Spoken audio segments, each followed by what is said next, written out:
కాబట్టి సర్వులకు ఉదయం రావాలనేటటువంటి మంచి స్ఫూర్తివంతమైనటువంటి నినాదంతో ముందుకెళ్తున్నాం. దానికి టూల్ ఏంటంటే పాంచజన్యం. ఈ 5 రంగాలు గట్టిగా అభివృద్ధి చెందితే అందరి జీవితాల్లో వెలుగులు వస్తాయని నేను నమ్ముతా ఉన్నా. కాబట్టి పాంచజన్యం అనేటటువంటి టూల్ తీసుకొని సర్వోదయ తెలంగాణ లక్ష్యంగా తెలంగాణ ప్రజల మధ్యకు వెళ్తూ ఉన్నాం. ఖచ్చితంగా సక్సెస్ అవుతానని నేను నమ్ముతాను.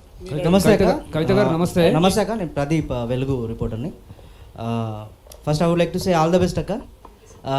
యాక్చువల్గా మీరు చాలా కాన్ఫిడెంట్గా చెప్పారు, నెక్స్ట్ 2 yearsలో మేమే అధికారంలోకి వస్తున్నామని చెప్పేసి అన్నారు. బట్ అధికారంలో రావాలంటే ఫస్ట్ గ్రౌండ్ లెవెల్లో పార్టీని బలోపేతం చేసుకోవాలి. యాక్చువల్గా ఫేసెస్ అనేవి ఇంపార్టెంట్. మీరు చూసుకున్నట్లయితే చాలామంది మంచి మంచి వాళ్ళు ఓడిపోయారు గతంలో. ఎన్టీఆర్ కావచ్చు, ఈటెల రాజేందర్ లాంటి వారు కావచ్చు, లేదంటే కోర్స్ మీరు కావచ్చు, అట్లాంటి ఓడిపోయారు. బట్ క్షేత్రస్థాయిలో మీరు అట్లాంటి లీడర్స్ని ఎవరైనా తీసుకురాబోతున్నారా? సో మీ అధికారం రావాలంటే అది ఇంపార్టెంట్. అండ్ మీకు నెక్స్ట్ ఇమినెంట్ ఛాలెంజ్ వచ్చేసి మీకు పంచాయత్ ఎలక్షన్స్ ఉన్నాయి, పరిషత్ ఎలక్షన్స్ ఉన్నాయి, అండ్ గ్రేటర్ హైదరాబాద్ ఎలక్షన్స్ ఉన్నాయి. సో దాన్ని ఎట్లా ఓవర్కమ్ చేస్తున్నారు మీరు? ఎట్లా ఓవర్కమ్ చేస్తారు? ఒకటండి, first of all Telangana Rakshana Sena will be a cadre based party, not a leader based party.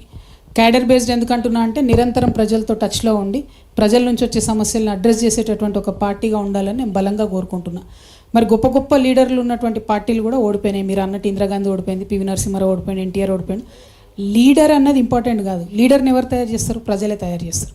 కానీ అదే పార్టీలో ఉండేటటువంటి క్యాడర్ ఇంటింటికి పోయి ఆ లీడర్ని పరిచయం చేయడం, ఆ పార్టీకి సంబంధించిన అంశాలు చెప్పడం. కానీ ఆ క్యాడర్కి ఇలా ఏ పార్టీలో రెస్పెక్ట్ ఉంది చెప్పండి?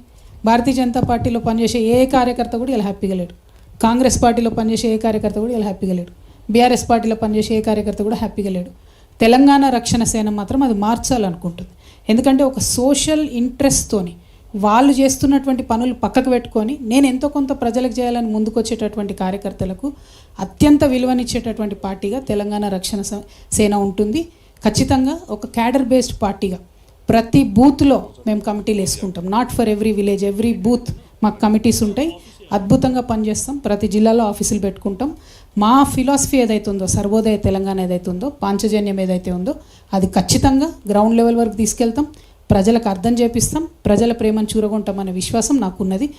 లీడర్లు పెద్ద పెద్ద వాళ్ళు వచ్చినప్పుడు వస్తారు, రాకపోతే మరీ సంతోషం, వస్తే సంతోషం, రాకపోతే మరీ సంతోషం. కానీ ప్రజల వద్దకు వెళ్ళి గెలవాలనుకుంటున్నాం. ఒకనాడు ఎన్టీ రామారావు గారు పార్టీ పెట్టినప్పుడు అనామకులు గెలిచారు. ఇంకొకనాడు కేసీఆర్ గారు పార్టీ పెట్టినప్పుడు అనామకులు గెలిచారు.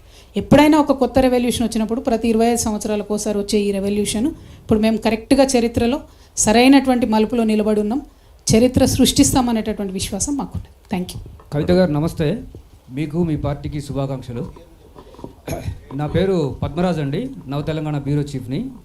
ఇప్పుడు పవర్ పాలిటిక్స్లో మొత్తం సబ్జెక్టు పక్కకు పోయి ఆబ్జెక్టు ముందుకు వస్తుంది. మీరు మొదటి నుంచి కూడా తెలంగాణ ఫస్ట్ అని చెప్తున్నారు.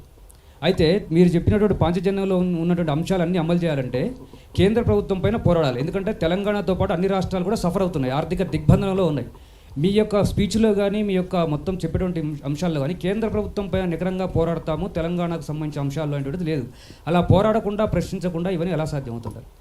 ఒక్కటండి, ఇప్పుడు కేంద్రంలో ఉన్న భారతీయ జనతా పార్టీ ప్రభుత్వం ఎంత విచిత్రమైన ప్రభుత్వం అంటే డెడ్ లైన్ పెట్టి తమ సొంత ప్రజలను చంపుకునే ఒక వింత ప్రభుత్వం ఇలా దేశంలో రాజ్యం వెళ్తూ ఉన్నది. వారికి సామాజిక న్యాయం పట్ల కానీ డెమోక్రటిక్ అప్రోచ్ పట్ల కానీ వారికి నమ్మకం లేదు. అటువంటి ఒక పార్టీతోని నేను స్వయంగా కూడా